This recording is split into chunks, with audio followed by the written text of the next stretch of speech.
गंगा नदी के तट पर एक धर्मशाला थी। वहां एक गुरुजी रहा करते थे। वह दिन भर तप और ध्यान में लीन होकर अपना जीवन यापन करते थे। एक दिन जब गुरुजी नदी में नहा रहे थे, उसी समय एक बाज अपने पंजों में एक चूहिया लेकर उड़ा जा रहा था। जब बाज गुरुजी के ऊपर से निकला तो चूहिया अचानक बाज के पंजे से फिसलकर गुरुजी की अंजुली में आकर गिर गई। गुरुजी ने सोचा कि अगर उन्होंने चूहिया को ऐसे ही छोड़ दिया तो बाज उसे खा जाएगा, इसलिए उन्होंने चूहिया को अकेला नहीं छोड़ा और उसे पास के बरगद के पेड़ के नीचे रख दिया और खुद को शुद्ध करने के लिए फिर से नहाने के लिए चले गए। नहाने के बाद गुरुजी ने अपनी शक्तियों का इस्तेमाल करके चूहिया को एक छोटी सी लड़की में बदल दिया और अपने साथ आश्रम ले गए। गुरुजी ने आश्रम पहुंचकर सारी बात अपनी पत्नी को बताई और कहा कि हमारी कोई संतान नहीं है, इसलिए इसे ईश्वर का वरदान समझकर स्वीकार करो और इसको अच्छे से लालन पालन करो। फिर उस लड़की ने स्वयं गुरुजी की देखरेख में धर्मशाला में पढ़ना लिखना शुरू कर दिया। लड़की पढ़ने में होशियार थी। यह देखकर गुरुजी और उनकी पत्नी को अपनी बेटी पर बहुत गर्व होता था। एक दिन गुरुजी को उनकी पत्नी ने बताया कि उनकी लड़की विवाह योग्य हो गई है। तब गुरुजी ने कहा कि यह विशेष बच्ची एक विशेष पति की हकदार है। अगली सुबह अपनी शक्तियों का उपयोग करते हुए गुरुजी ने सूर्य देव से प्रार्थना की और पूछा कि हे सूर्य देव, क्या आप मेरी बेटी के साथ विवाह करेंगे? यह सुनकर लड़की बोली, पिताजी, सूर्य देव पूरी दुनिया को रोशन करते हैं, लेकिन वह असहनीय रूप से गर्म और उग्र स्वभाव के हैं। मैं उनसे शादी नहीं कर सकती। कृपया मेरे लिए एक बेहतर पति की तलाश करें। गुरुजी ने आश्चर्य से पूछा कि सूर्य देव से बेहतर कौन हो सकता है?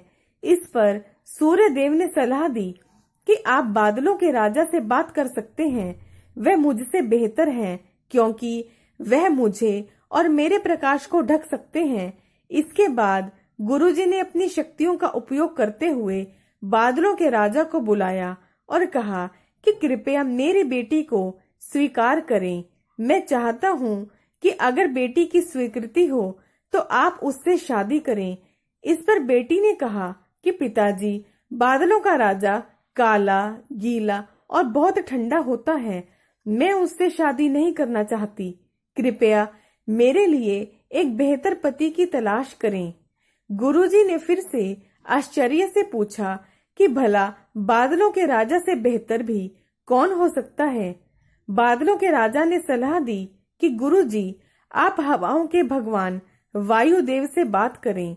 वह मुझसे बेहतर हैं क्योंकि वह मुझे कहीं भी उड़ाकर ले जा सकते हैं।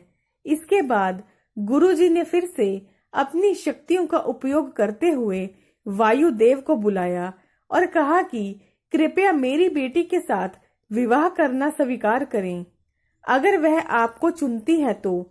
लेकिन बेटी ने वायुदेव से भी विवाह करने से इनकार कर दिया और कहा कि पिताजी, वायुदेव बहुत तेज हैं। वे अपनी दिशा बदलते रहते हैं। मैं उनसे शादी नहीं कर सकती। कृपया मेरे लिए एक बेहतर पति की तलाश करें। गुरुजी फिर सोचने लगे कि वायुदेव से बेहतर भी कौन हो सकता है। इस पर वायुदेव ने सलाह दी कि आप पहाड़ों के राजा से इस विषय में बात कर सकते हैं। वह मुझसे बेहतर हैं क्योंकि वह मुझे बहने से रोक सकते हैं।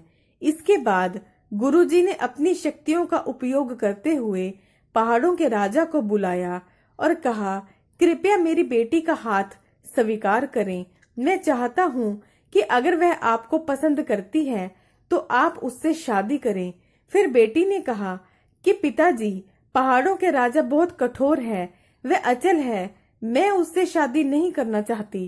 कृपया मेरे लिए एक बेहतर पति की तलाश करें।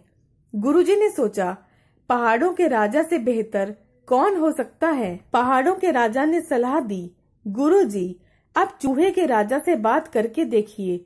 वह मुझसे बेहतर है क्योंकि वह मुझसे छेद कर सकता है।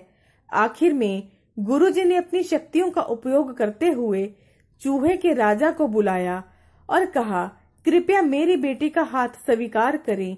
मैं चाहता हूँ कि आप उससे शादी करें, अगर वह आपसे शादी करना चाहे तो। जब बेटी चूहे के राजा से मिली तो वह खुश होकर शादी के लिए राजी हो गई।